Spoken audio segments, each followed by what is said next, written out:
And I was like, well, I might as well take a chance. And I strongly encourage thinking about playing it out.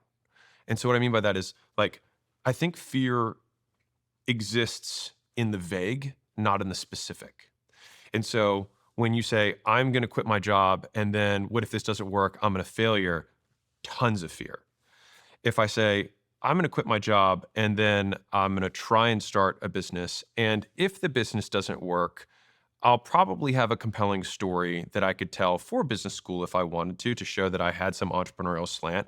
In the meantime, I could use that experience plus my job experience to probably get another or maybe even better job in the meantime and match or supersede my existing income. And the actual loss would be maybe the savings that I had saved up. But if I'm younger or I haven't made as much money as I want, then that's never been the amount of money that would be material anyways on the grand scheme of what I would like to make.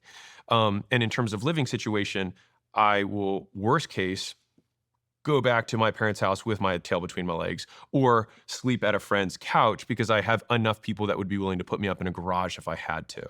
And so it's like, okay, so my actual worst case scenario is just like I have a cool story and maybe some shame is self-inflicted because it's not like no one else cares really.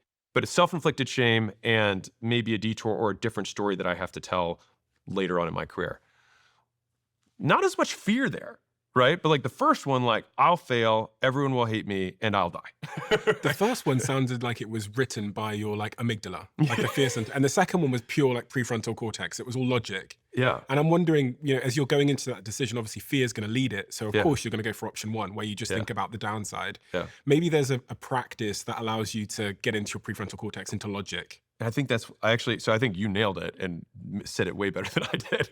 But I think going from vague to specific basically disengages your amygdala because it can't reason the logic chain of causation and causality of what's going to happen next in a chain of events. Mhm. And so when you get into the specific of it, all of a sudden you're like, okay, I'm not going to be homeless and then shamed and die.